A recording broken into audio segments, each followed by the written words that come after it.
আজকের পর্বে আমরা হারুন আলাইহিস সালামের জীবনী নিয়ে আলোচনা করব ইনশাআল্লাহ। সাইয়েদনা হারুন আলাইহিস সালাম তিনি ছিলেন সাইয়্যিদিনা মুসা আলাইহিস সালামের সহোদর ভাই বা আপন ভাই। হারুন আলাইহিস সালাম ছিলেন সাইয়েদনা মুসা আলাইহিস সালামের চেয়ে বয়সে ৩ বছরের বড়। আল্লাহ তাআলা সূরাতুল ফুরকানের ৩৫ নম্বর আয়াতে ইরশাদ করছেন, ওয়ালাকাদ আতাইনা মুসাল কিতাবা ওয়া জাআলনা মাআহু আখাহু হারুনা ওয়াজিরা। অর্থাৎ আমি মুসাকে তাওরাত কিতাব দান করেছি, আর তার পাশাপাশি তার ভাই হারুনকে মুসার সহকারী হিসেবে আমি দিয়েছি, অ্যাসিস্ট্যান্ট হিসেবে দিয়েছি। সূরা ফুরকানের এই আয়াত থেকে বোঝা গেল সাইয়েদনা হারুন আলাইহিস সালাম ছিলেন বেসিক্যালি মুসা আলাইহিস সালামের অ্যাসিস্ট্যান্ট বা সহকারী। সূরাতুল মারিয়ামে আল্লাহ তাআলা ইরশাদ করছেন, ওয়া ওয়াহাবনা লাহু মির রাহমাতিনা আখাহু হারুনা নাবিয়্যা। অর্থাৎ আল্লাহ তাআলা আমি নিজ অনুগ্রহে তার জন্য তার ভাই হারুনকে নবী রূপে দান করেছি। এবং সাইয়েদনা হারুন আলাইহিস সালামের নবী হওয়ার প্রেক্ষাপটটা মূলত ছিল মুসা আলাইহিস সালামের আবেদনের প্রেক্ষিতে। সাইয়েদনা মুসা আলাইহিস সালাম আল্লাহ তাআলার কাছে আবেদন করেছিলেন যে, হে আল্লাহ, আপনি আমার ভাই হারুনকে আমার সহকারী বানান, আমার সাথে সাথে তাকেও নবুয়ত দান করুন। সেই আবেদন বা নিবেদনের প্রেক্ষিতে আল্লাহ তাআলা সাইয়েদনা হারুন আলাইহিস সালামকে নবী হিসেবে কবুল করেছেন। আল্লাহ তাআলা যখন সাইয়েদনা মুসা আলাইহিস সালামকে বললেন যে, ইযহাব ইলা ফিরআউনা ইন্নাহু তাগা, হে মুসা তুমি ফিরআউনের কাছে যাও, তাকে দাওয়াত দাও, কেননা সে অবাধ্য হয়েছে। তখন মুসা আলাইহিস সালাম বললেন, ক্বালা রাব্বি ইশরাহ লি সাদরি, হে আল্লাহ আপনি আমার হৃদয়কে প্রশস্ত করে দিন। ওয়া ইয়াসসির লি আমরি, আমার কাজকে সহজ করে দিন। ওয়াহলুল উকদাতাম মিন লিসানি, আমার জিহ্বায় যে জড়তা আছে জড়তা আপনি দূর করে দিন। ইয়াফকাহু কওলি, যাতে করে লোকজন আমার কথা বুঝতে পারে। ওয়াজআল লি ওয়াজিরাম মিন আহলি, হে আল্লাহ আমার ফ্যামিলির মধ্যে থেকে একজনকে আমার সহকারী আপনি বানান। হারুনা আখি উশদুদ বিহি আজরি ওয়া আশরিকহু ফি আমরি, আর সেই সহকারীটাকে আমার ভাই হারুন, তাকে আপনি আমার সহকারী বানান, আমার সাপোর্টার বানান, এবং আশরিকহু ফি আমরি, তাকে আমার কাজের অংশীদার বানান, অর্থাৎ তাকেও আপনি নবুয়ত দান করুন। আল্লাহ তাআলার কাছে সাইয়েদনা মুসা আলাইহিস সালাম যখন এই আবেদন করলেন, আল্লাহ তাআলা বললেন, ক্বালা ক্বাদ উতিতা সু'লাকা ইয়া মুসা, হে মুসা, your request is granted, your request is accepted, তোমার আবেদন বা নিবেদনকে অ্যাকসেপ্ট করা হলো, গ্রহণ করা হলো। এবং সাইয়েদনা মুসা আলাইহিস সালামের নিবেদনের প্রেক্ষিতে আল্লাহ তাআলা তার ভাই হারুনকেও আলাইহিস সালামকে নবী বানিয়ে দিলেন। সূরা কসসে আল্লাহ তাআলা বলছেন, সাইয়েদনা মুসা আলাইহিস সালাম আবেদন করে বলেছিলেন, ওয়া আখি হারুনু হুয়া আফসাহু মিন্নি লিসানা, অর্থাৎ হে আল্লাহ আমার ভাই হারুন আমার চেয়ে বেশি এলোকোয়েন্ট। হারুন is more fluent and eloquent than me in speech. বক্তব্য দানের ক্ষেত্রে আমার ভাই হারুন আমার চেয়ে বেশি ফ্লুয়েন্ট। কারণ আমরা জানি যে মুসা আলাইহিস সালামের মুখে কিছুটা জড়তা ছিল, আর যিনি দাওয়াতি কাজ করবেন তার মুখে জড়তা থাকলে দাওয়াতের মেসেজকে পৌঁছে দেওয়াটা বেশ কঠিন। এজন্য তিনি বললেন, হুয়া আফসাহু মিন্নি লিসানা, হে আল্লাহ আমার ভাই হারুন আমার চেয়ে বেশি বাগ্মী, বেশি সুস্পষ্ট ভাষায় কথা বলতে পারে। ফাআরসিলহু মাই রিদা আন ইউসাদ্দিকুনি, তাই তাকে আমার সহকারী হিসেবে আপনি পাঠান, সে আমাকে সাপোর্ট করবে। তাহলে আমরা বুঝতে পারলাম যে হারুন আলাইহিস সালাম স্বাভাবিকভাবে তিনি নবী হননি, বরং ওনার ভাই মুসা আলাইহিস সালামের আবেদনের প্রেক্ষিতে আল্লাহ তাআলা মুসা আলাইহিস সালামের সহকারী বা অ্যাসিস্ট্যান্ট হিসেবে অথবা সাপোর্টার হিসেবে তার আপন ভাই হারুন আলাইহিস সালামকে নবুয়ত দান করেছিলেন। সাইয়েদনা মুসা আলাইহিস সালাম যখন তাওরাত কিতাব রিসিভ করবার জন্য তুর পাহাড়ে যাবেন, তখন তিনি ওনার উম্মত বনি ইসরাইলকে দেখভাল করবার জন্য সাইয়েদনা হারুন আলাইহিস সালামকে দায়িত্ব দিয়ে গিয়েছিলেন। وقال موسى لأخيه هارون اخلفني في قومي وأصلح ولا تتبع سبيل المفسدين। সূরা আরাফে আল্লাহ এই ব্যাপারটি তুলে ধরেছেন। তিনি মুসা আলাইহিস সালাম তার ভাই হারুনকে বলেছিলেন, হারুন তুমি উখলুফনি, তুমি আমার প্রতিনিধিত্ব করবে, ফি কওমি আমাদের এই বনি ইসরাইলের এই কওমের ব্যাপারে, ওয়া আসলিহ এবং তাদের মাঝে তুমি সংশোধন করে দিবে, ফয়সালা করে দিবে, সলিউশন করে দিবে, ওয়ালা তাত্তাবি' সাবিলাল মুফসিদিন, আর বিশৃঙ্খলার কোনো পন্থা তুমি অবলম্বন করবে না। অর্থাৎ আমি চলে যাচ্ছি তাওরাত কিতাব রিসিভের জন্য, সেখানে 30 দিন, পরবর্তীতে আল্লাহ তাআলা আরো 10 দিন বাড়িয়ে 40 দিন ওনাকে ধ্যানমগ্ন থাকতে বলেছেন, এতেকাফ অবস্থায় থাকতে বলেছেন। এই 40 দিনের জন্য তুমি বনি ইসরাইলের দেখভাল করবে, এই বলে তিনি সাইয়েদনা হারুন আলাইহিস সালামকে দায়িত্ব দিয়ে, বনি ইসরাইলকে দেখাশোনার দায়িত্ব দিয়ে তিনি তুর পাহাড়ে চলে যান তাওরাত কিতাব রিসিভ করবার জন্য। মুসা আলাইহিস সালাম যখন হারুন আলাইহিস সালামকে দায়িত্ব দিয়ে তাওরাত রিসিভের জন্য তুর পাহাড়ে চলে গেলেন, এর মধ্যে একটি চমকপ্রদ একটি ঘটনা ঘটলো, যেটি কালামুল্লাহ মাজিদে আল্লাহ তাআলা সুস্পষ্টভাবে বর্ণনা করেছেন। ব্যাপারটি ছিল এরকম: বনী ইসরায়েলের মধ্যে সামিরি নামে একজন ব্যক্তি ছিল, যে প্রকৃত অর্থে ছিল একটু কপটতার অধিকারী। তার মনের মধ্যে কুটিলতা ছিল, সে লোক দেখানোর জন্য ঈমান এনেছিল, মূলত সে ছিল মুনাফিক। আল্লাহ তাআলা যখন বনী ইসরায়েলকে উদ্ধারের জন্য মুসা আলাইহিস সালামকে বললেন, হে মুসা, আজ রাতেই তুমি ফেরাউনের কবল থেকে বাঁচবার জন্য বনী ইসরায়েলকে নিয়ে ফিলিস্তিন অভিমুখে চলে যাও, ঠিক সেই মুহূর্তে সবাই সাইয়েদনা মুসা আলাইহিস সালামের সাথে রওনা হল। কিন্তু তার আগে বনী ইসরায়েলের প্রত্যেকে মিশরীরা যাতে করে সন্দেহ করতে না পারে, প্রত্যেক প্রতিবেশী মিশরীর কাছে যে বনী ইসরায়েলরা বলেছিল যে আমাদের একটি ধর্মীয় উৎসব আছে, এই ধর্মীয় উৎসবে অংশগ্রহণ করবার জন্য আমাদের কিছু স্বর্ণালঙ্কার দরকার। তো তোমাদের কাছে যে সমস্ত স্বর্ণালঙ্কারগুলো আছে সেগুলো আমাদেরকে তোমরা ধার দিতে পারো। বনী ইসরায়েলের প্রত্যেকে তার প্রতিবেশী মিশরী লোকদের কাছ থেকে এই স্বর্ণগুলো তারা নিয়ে সেদিন রাতে মুসা আলাইহিস সালামের সাথে প্যালেস্টাইন অভিমুখে রওনা হলো। মাঝখানে লোহিত সাগর আল্লাহ তাআলা পার করে দিলেন, ফেরাউন ধ্বংস হয়ে গেল। এই ঘটনাগুলো আমরা শুনেছি সাইয়েদনা মুসা আলাইহিস সালামের পর্বে। তিহ প্রান্তরে সবাই যখন অবস্থান করলো, সাইয়েদনা মুসা আলাইহিস সালাম যখন তাওরাত আনতে গেলেন, সামিরি ভাবলো এটাই তো মহা সুযোগ, এই বনী ইসরায়েলকে যদি মিসগাইড করতে হয় এখনই হচ্ছে, this is the high time to misguide বনী ইসরায়েল। সামিরি যেটা করেছিল, মুসা আলাইহিস সালাম যখন বনী ইসরায়েলকে নিয়ে লোহিত সাগর পার হচ্ছিলেন, তখন তাদেরকে সেফগার্ড দিয়ে নিয়ে যাবার জন্য আসমান থেকে আল্লাহ তাআলা সাইয়েদনা জিব্রাইল আলাইহিস সালামকে পাঠিয়েছিলেন, যে জিব্রাইল তুমি যাও, আমার নবীর মুসার সাহস বাড়ানোর জন্য তুমিও সাথে সাথে পার হও। ঘোড়ায় চড়ে সাইয়েদনা জিব্রাইল আলাইহিস সালাম তখন মুসা আলাইহিস সালামের সাথী হয়েছিলেন। সামিরি পেছন থেকে খেয়াল করলো যে কে যেন আসমান থেকে ঘোড়ায় চড়ে মুসা আলাইহিস সালামের সাথে করে যাচ্ছে, এবং সেই ঘোড়ার পায়ের খুর জমিনের যেখানেই লাগছে সেই জায়গার ঘাসগুলো, লতাপাতাগুলো সজীব শ্যামল হয়ে বড় হয়ে উঠছে। সামিরি ভাবলো যে এটা তো সাধারণ কোনো ব্যাপার নয়। ঘোড়ার পায়ের খুর যেখানে যেখানে লেগেছে সামিরি সেখান থেকে কিছু মাটি নিয়ে একটা ছোট্ট প্যাকেটের মধ্যে রেখে দিয়েছিল, এবং সে মনে মনে প্ল্যান করেছিল এই মাটি দিয়ে আমি কখনো কোনো সুযোগ পেলে বনী ইসরায়েলকে মিসগাইড করার চেষ্টা করব। তার সেই সময়টি, সুযোগটি যখন আসলো, যখন সামিরি দেখলো যে আমার কাছে সেই মাটিটি সংরক্ষিত আছে, আর মুসা তো এখন বনী ইসরায়েলের মাঝে নেই, তিনি তো তুর পাহাড়ে তাওরাত আনবার জন্য গিয়েছেন, তখন তিনি বনী ইসরায়েলদেরকে ডেকে বলতে আরম্ভ করলেন, হে বনী ইসরায়েল, তোমরা যে সেই মিশরীদের কাছ থেকে স্বর্ণালঙ্কারগুলো এনেছিলে, এগুলো তো তোমাদের স্বর্ণ নয়, এগুলো তোমাদের কাছে রাখা জায়েজ হবে না, এগুলো সব বিসর্জন দিতে হবে। আমি বিশাল একটি গর্ত করছি, সবাই এই গর্তের মধ্যে স্বর্ণগুলো নিক্ষেপ করো। আগুন জ্বালিয়ে স্বর্ণগুলোকে একেবারে মেল্টিং করে গলিয়ে স্তূপ করা হবে। আল্লাহর নবী মুসা আলাইহিস সালাম যখন ফিরে আসবেন, উনি ফয়সালা দিবেন এই স্বর্ণের ব্যাপারে কি হবে, কারণ এগুলো তো তোমাদের স্বর্ণালঙ্কার নয়, তোমরা কি করে তোমাদের কাছে এটা রাখছো। সামিরির কথা শুনে বনী ইসরায়েলের সবাই মিলে স্বর্ণালঙ্কারগুলো এনে এনে বিশাল গর্তের মধ্যে, স্তূপের মধ্যে ফেলতে আরম্ভ করলো। আগুন জ্বালিয়ে দেয়া হলো, স্বর্ণালঙ্কারগুলো গলাতে শুরু করা হলো। সবাই যখন ফেলছে, সামিরিও তখন হারুন আলাইহিস সালামকে ডেকে বললেন যে হে আল্লাহর নবী হারুন, আমার স্বর্ণগুলো আমি এখানে ফেলবো, কিন্তু শর্ত হচ্ছে আপনি একটু আল্লাহ তাআলার কাছে দোয়া করবেন যে আমার মনে যে ইচ্ছা, আল্লাহ তাআলা যেন ইচ্ছাটা পূরণ করে। হারুন আলাইহিস সালাম ভেবেছিলেন নিশ্চয়ই তার মনে কোনো ভালো ইচ্ছাই আছে, তিনি সরল মনে আল্লাহর কাছে দোয়া করলেন যে আল্লাহ, সামিরির ইচ্ছা আপনি পূর্ণ করুন। সামিরি তখন তার কাছে রাখা স্বর্ণালঙ্কারের সাথে ওই যে জিবরাইল আলাইহিস সালামের ঘোড়ার পায়ের খুর যেই মাটিতে লেগেছিল, ওই মাটির বালি সে স্বর্ণের স্তূপের মধ্যে নিক্ষেপ করলো, এবং নিক্ষেপ করার সাথে সাথে সামিরি মনে মনে বলেছিল যে পুরো স্বর্ণালঙ্কার থেকে একটা গরুর বাছুর যেন উৎপন্ন হয়, এবং সে স্বর্ণালঙ্কার নিক্ষেপ করার সাথে সাথে সেখান থেকে পুরো স্বর্ণ থেকে একটা ছোট্ট বাছুরে রূপান্তরিত হলো, এবং সেই বাছুরটি হাম্বা হাম্বা রব শুরু করে দিল।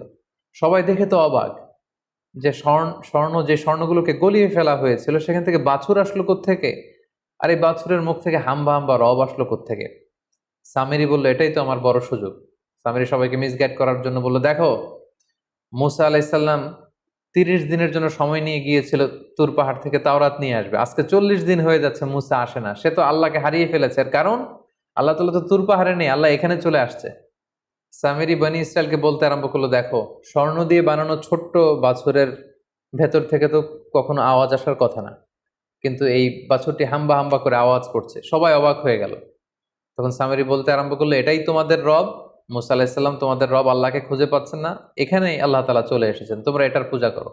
সামিরের এই কথায় বিভ্রান্ত হয়ে বনি ইসরায়েলের হাজার হাজার লোক এই বাছুরটিকে পূজা করতে লাগলো। সাইয়েদনা হারুন আলাইহিস সালাম এখানে বাদ সাধলেন, তাদেরকে থামতে বললেন, কিন্তু কেউ থামলো না। বরং হারুন আলাইহিস সালামকে হত্যা করার জন্য সবাই চেষ্টা শুরু করলো। ঠিক এই মুহূর্তে সাইয়েদনা মূসা আলাইহিস সালাম আসলেন। এসে তিনি অত্যন্ত রেগে গেলেন। রেগে দেখলেন যে বনি ইসরায়েল তো মিসগাইডেড হয়ে গিয়েছে। তার ভাই হারুন আলাইহিস সালামের দাড়ি চেপে ধরলেন, চুল টেনে ধরলেন। দাড়ি এবং চুল টানতে টানতে তিনি জিজ্ঞেস করলেন যে, হারুন, তোমার কত বড় সাহস? আমি তোমাকে নবুয়তের দায়িত্ব আল্লাহর কাছ থেকে নিয়ে দিলাম এবং আমার পরবর্তীতে তোমাকে প্রতিনিধি করে গেলাম, আর তুমি কি করলে? তাওহীদের উপর প্রতিষ্ঠিত বনি ইসরায়েলকে তুমি গোমরাহ করে দিলে। তারা কিভাবে এই মূর্তি পূজার সাথে সম্পৃক্ত হলো? জবাব দাও। সাইয়েদনা মূসা আলাইহিস সালাম অত্যন্ত রেগে গেলেন। সাইয়েদনা হারুন আলাইহিস সালাম বললেন, প্রিয় ভাই, আপনি আমার দাড়ি ধরে টানবেন না, আপনি আমার চুল ধরে আমাকে অপমান করবেন না। আমি তাদেরকে বলেছি, তারা আমাকে হত্যা করতে উদ্যত হয়েছে। আমাদের বনি ইসরায়েলের মধ্যে যেন দলাদুলি না হয়ে যায়, এজন্য আমি খুব বেশি বাধা দেইনি। আপনি এখন ফয়সালা করুন। এই পুরো ঘটনাটি আল্লাহ তাআলা কালামুল্লাহ মাজিদের সূরাতুল আরাফের মধ্যে, সূরাতুত তাহার মধ্যে আল্লাহ তাআলা উল্লেখ করেছেন। আল্লাহ তাআলা বলছেন, ওয়ালাকাদ ক্বালা লাহুম হারুনু মিন ক্বাবলু ইয়া কওমি ইন্নাকুম ফুতিনতুম বিহ। বনি ইসরায়েল যখন কথা না শুনে শিরকের কাজ শুরু করে দিল, ছোট্ট বাছুরটির পূজা শুরু করে দিল, হারুন আলাইহিস সালাম বললেন যে, তোমরা ফিতনায় পড়ে যাচ্ছ হে বনি ইসরাইল, ওয়া ইন্না রাব্বাকুমুর রহমান, তোমাদের রব তো একজন, সে দয়াময় মেহেরবান আল্লাহ।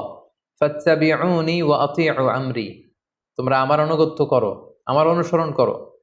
তখন বনি ইসরাইল বলল, ক্বালু লান নাবরাহা আলাইহি আকিফিনা হাত্তা ইয়ারজিআ ইলাইনা মূসা। না হে হারুন, আমরা থামবো না যতক্ষণ না তোমার ভাই মূসা তাওরাত নিয়ে না আসে, আমরা থামবো না। সাইয়েদনা মূসা আলাইহিস সালাম অত্যন্ত রেগে গেলেন। ওয়ালাম্মা রাজাআ মূসা ইলা কওমিহি গাদবানা আসিফা, প্রচন্ড রেগে মেগে আগুন হয়ে তিনি এসে তার ভাইকে ধরলেন এবং বললেন, ক্বালা ইয়া হারুন মা মানাআকা ইয রাআইতাহুম দাল্লু, তুমি চাক্ষুষ, তোমার চোখে তাদেরকে গোমরাহ হতে দেখে ওদেরকে আটকালে না কেন? আমি কি তোমাকে দায়িত্ব দিয়ে যাইনি? সাইয়েদনা হারুন আলাইহিস সালাম বললেন, ইন্নী খাশীতু আন তাকুলা ফাররাকতা বাইনা বানি ইসরাঈলা ওয়া লাম তারকুব কওলি। হে আমার ভাই, আমি তাদেরকে নিষেধ করেছিলাম, কিন্তু তারা আমার কথা শোনেনি। আমি খুব বেশি তাদের সাথে কনফ্লিক্টে জড়াইনি, কারণ আপনি হয়তো এসে বলতে পারেন যে, আমি তোমাকে বানি ইসরায়েলের দায়িত্ব তোমার কাঁধে দিয়ে গেলাম, আর তুমি এই পুরো জাতিগোষ্ঠীকে ঐক্যের মধ্যে সমবেত রাখতে পারলে না, তারা বিচ্ছিন্ন হয়ে গেল তোমার কারণে। এই ভয়ে বানি ইসরায়েলের ঐক্য যাতে নষ্ট না হয়, আমি শিরকি কাজ দেখেও তাদের সাথে বিরোধে জড়াইনি। সম্মানিত সুধী, ঠিক এই প্রেক্ষাপটের মধ্য দিয়ে সামিরির এই কূটচাল এবং কূটতৎপরতার মাধ্যমে সর্বপ্রথম এই পৃথিবীতে গোবৎস পূজার এই প্রেক্ষাপটটি তৈরি হয়। এবং তারপর থেকে আমরা জানি যে পৃথিবীর নানা ধর্মে, নানা জাতিগোষ্ঠীর মধ্যে গরুর পূজা বা গরুর বাচ্চার পূজা, গোবৎস পূজার বিভিন্ন রীতি বা রেওয়াজ কিন্তু আমরা দেখি। সাইয়েদনা মূসা আলাইহিস সালাম অত্যন্ত রাগান্বিত হলেন। সামিরিকে তিনি শাস্তি দিলেন। তিনি সামিরিকে বললেন যে, হে সামিরি, তোমার জন্য আল্লাহ তাআলার পক্ষ থেকে শাস্তি হচ্ছে যে কিয়ামত পর্যন্ত তুমি বলবে লা মিসাস। অর্থাৎ কেউ যখন সামিরির কাছে যেত, সামিরির গায়ের মধ্যে হাত দিলে সামিরির গায়ের মধ্যে জ্বর চলে আসতো, অথবা সামিরি কাউকে টাচ করলে সামিরির গায়ে জ্বর চলে আসতো। সাইয়েদনা মূসা আলাইহিস সালাম সেই স্বর্ণ দিয়ে তৈরি বাছুরটিকে টুকরো টুকরো করে সাগরের মধ্যে ভস্ম করে জ্বালিয়ে ভাসিয়ে দিলেন এবং সামিরিকে বললেন যে, কিয়ামত পর্যন্ত তোর শাস্তি হচ্ছে আমার এই তাওহীদের উপর প্রতিষ্ঠিত বনি ইসরায়েলের মধ্যে শিরকের বীজ রোপণের কারণে, শিরক ছড়িয়ে দেওয়ার কারণে তোমার জন্য শাস্তি হচ্ছে, কিয়ামত পর্যন্ত তুমি বলবে লা মিসাস। সে কারোর সাথে বসতে পারতো না, কারোর সাথে উঠতে পারতো না, কারো গায়ের সাথে সামিরির গা লাগলেই সামিরির গায়ে জ্বর চলে আসতো। সামিরি কাউকে টাচ করলেও তার গায়ে জ্বর চলে আসতো। মৃত্যুর আগ পর্যন্ত এই শাস্তি আল্লাহ তাআলা সামিরির জন্য অবধারিত করেছিলেন। এবং যারা সামিরির সাথে একাত্মতা পোষণ করে বনি ইসরায়েলের মধ্যে শিরকে উস্কে দিয়েছিলেন, তাদেরকে আল্লাহ তাআলা মৃত্যুদণ্ড দিয়েছেন। এবং আল্লাহ তাআলা যারা সামিরির কথায় কান দিয়ে শিরকে লিপ্ত হয়েছিল, তাদেরকে মৃত্যুদণ্ডের শাস্তি দিয়েছিলেন। আল্লাহ তাআলা বলেছেন, ফাকতুলু আনফুসাকুম, তোমরা নিজেরা নিজেদেরকে হত্যা করো। এই হত্যার মধ্যে দিয়ে এই পৃথিবীতে তোমাদের প্রায়শ্চিত্ত হবে এবং এই পৃথিবীতে তোমাদের এই শাস্তি দেয়া হলো। সম্মানিত শুধু ঠিক এইভাবে সাইয়েদনা মূসা আলাইহিস সালামের অনুপস্থিতিতে সাইয়েদনা হারুন আলাইহিস সালামকে যখন দায়িত্ব দিয়ে মুসা আলাইহিস সালাম তাওরাত কিতাব আনতে গিয়েছিলেন, ঠিক তখন বনী ইসরায়েলের মধ্যে সর্বপ্রথম গোবৎসের পূজায় পৃথিবীতে শুরু হয়। সম্মানিত সুধী, গত পর্বে আমরা মূসা আলাইহিস সালামের ব্যাপারে বিস্তর আলোচনা শুনেছিলাম। মূসা আলাইহিস সালামের ব্যাপারে আল্লাহ তাআলা অনেক অনেক ইনফরমেশন আমাদেরকে জানিয়েছেন, কিন্তু তার বিপরীতে তুলনামূলকভাবে হারুন আলাইহিস সালামের ব্যাপারে যে কয়েকটি প্রেক্ষাপট এবং ঘটনা প্রবাহ আমি আপনাদের সামনে তুলে ধরলাম, এগুলো ছাড়া আর কোনো কিছুই আল্লাহ তাআলা আমাদের জন্য তুলে ধরেননি। তাই আমরা সরাসরি এখন হারুন আলাইহিস সালামের সংক্ষিপ্ত জীবনী থেকে আমাদের জন্য কি কি শিক্ষা রয়েছে সেদিকে চলে যাব। প্রথম যে লেসনটি আমরা হারুন আলাইহিস সালামের জীবনী থেকে পাই সেটা হচ্ছে দাওয়াতি কাজে বাগ্মিতা খুব জরুরি। যারা দাওয়া অ্যাক্টিভিটির সাথে জড়িত তাদের ফ্লুয়েন্সি থাকতে হয় মুখে, তাদের খুব এলোকুয়েন্ট হতে হয়, ফ্লুয়েন্ট হতে হয়। কারণ মুসা আলাইহিস সালামের মুখে জড়তা থাকার কারণে তিনি আল্লাহকে বললেন, আল্লাহ আপনি যে ফেরাউনের কাছে যে আমাকে দাওয়াত দিতে বলছেন, এত বড় রাজা, এত বড় কিং, তার আশেপাশে তার সভাসদ বর্গ, তার সৈন্য সামন্ত, এই বিশাল রাজ দরবারে যে আমার তো মুখে জড়তা, আমি কি করে এই সুন্দর করে তাওরাতের কথা আমি পৌঁছাবো? আমার মুখের জড়তার কারণে আমার কথা তো হয়তো ফেরাউন বুঝবে না। এজন্য আল্লাহ তাআলার কাছে তিনি আবেদন করেছিলেন যে আখি হারুন আফসাহু মিন্নি লিসানা, আমার চেয়ে আমার ভাই আরো বেশি সুন্দর গুছিয়ে কথা বলতে জানে, আমার চেয়ে আমার ভাই আরো বেশি ফাসিহ, অর্থাৎ খুবই বাগ্মী, এলোকুয়েন্ট, ফ্লুয়েন্ট, তার মুখে কোনো জড়তা নেই। সো আল্লাহ তাআলা মূসা আলাইহিস সালামের এই নিবেদনের প্রেক্ষিতে হারুন আলাইহিস সালামকে নবী বানিয়েছিলেন। এতে করে আমরা যেটা বুঝতে পারি, যিনি দাওয়াতি কাজ করবেন তার মুখে জড়তা থাকতে পারবে না। তিনি কথা খুব সহজ ভাষায়, সহজভাবে তার শ্রোতাদের কাছে উপস্থাপন করতে হবে। এই ফ্লুয়েন্সিটা খুবই জরুরি। এজন্য যারা দায়ী তাদেরকে বাগ্মী হতে হয়। একজন অনেক জ্ঞান রাখেন কোরআনের, হাদিসের, কিন্তু তিনি মানুষের সাথে কথা বলতে জানেন না, মানুষের কাছে কোনো বিষয়কে উপস্থাপন করতে পারেন না, তাহলে তো আসলে তাকে দিয়ে দাওয়া কাজ হবে না। তাহলে এই বিষয়টা আমরা শিখতে পারলাম যে যিনি দায়ী ইলাল্লাহ হবেন তার মধ্যে বাগ্মিতার গুণ থাকা আবশ্যক। দ্বিতীয় যে শিক্ষাটি আমরা পাই সেটি হচ্ছে এই পৃথিবীতে শিরকের চেয়ে বড় কোনো পাপ নেই। শিরকের পাপ হচ্ছে সবচেয়ে বড় পাপ, এবং এই পৃথিবীতে কোনো নবী আল্লাহর সাথে শিরক করাকে কিন্তু কখনো প্রশ্রয় দেননি বা বরদাস্ত করেননি। এর কারণ হচ্ছে আল্লাহ তাআলা সব মাফ করলেও শিরকের গুনাহ মাফ করেন না। ইন্নাল্লাহা লা ইয়াগফিরু আইয়ুশরাকা বিহি ওয়া ইয়াগফিরু মা দুনা যালিকা লিমান ইয়াশা। আল্লাহ তাআলা চাইলে সব গুনাহকে ক্ষমা করে দিতে পারেন, কিন্তু তিনি নিজেই ঘোষণা করেছেন যে তিনি শিরকের গুনাহকে কশিনকালেও ক্ষমা করেন না। এবং সাইয়েদনা মূসা আলাইহিস সালাম যে হারুন আলাইহিস সালামের উপর রেগে গিয়েছিলেন, তার আপন ভাইয়ের চুল ধরে টেনেছিলেন, দাড়ি ধরে টান মেরেছিলেন, রেগে গিয়েছিলেন, এটার কারণ কিন্তু দুনিয়াবি কোনো কারণে নয়। একমাত্র কারণ ছিল যে বনী ইসরাইলের লোকেরা তাওহীদকে ছেড়ে দিয়ে শিরকের সাথে জড়িয়ে পড়েছিল, শিরকের সাগরে তারা গা ভাসিয়ে দিয়েছিল। আর প্রকাশ্য শিরক হতে দেখে একজন নবী সেটা বরদাস্ত করতে পারেন না। জন্য পৃথিবীর কোনো নবী শিরককে প্রশ্রয় দেননি, বরং শিরকের মূলোৎপাটন করে তাওহীদের বীজ বপন করবার জন্যই কিন্তু পৃথিবীতে নবীদের আগমন ঘটেছে। 3 নম্বরে যে শিক্ষাটি আমরা পাই সেটা হচ্ছে মর্যাদায় বড় বনাম বয়সে বড়, দুইটা কিন্তু এক বিষয় নয়। একটা হচ্ছে বয়স হওয়া আর একটা হচ্ছে বড় হওয়া। এটা বাধ্যতামূলক নয় যে কেউ বয়সে বড় হলে তিনি মর্যাদায়ও বড়, এমনটা নাও হতে পারে। যার প্রমাণ হিসেবে কিন্তু আমরা দেখতে পাই যে হারুন আলাইহিস সালাম ছিলেন বয়সে বড়, মূসা আলাইহিস সালামের 3 বছরের বড়।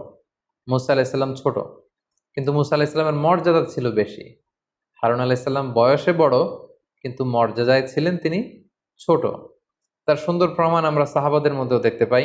আল্লাহ রাসূল সাল্লাল্লাহু আলাইহি ওয়াসাল্লামের চাচা আব্বাস ইবনে আব্দুল মুত্তালিবকে একবার জিজ্ঞেস করা হয়েছিল যে আনতা আকবার আম রাসূলুল্লাহ সাল্লাল্লাহু আলাইহি ওয়াসাল্লাম, হে রাসূল সাল্লাল্লাহু আলাইহি ওয়াসাল্লামের চাচা, কে বড়, আপনি বড় নাকি রাসূল সাল্লাল্লাহু আলাইহি ওয়াসাল্লাম বড়?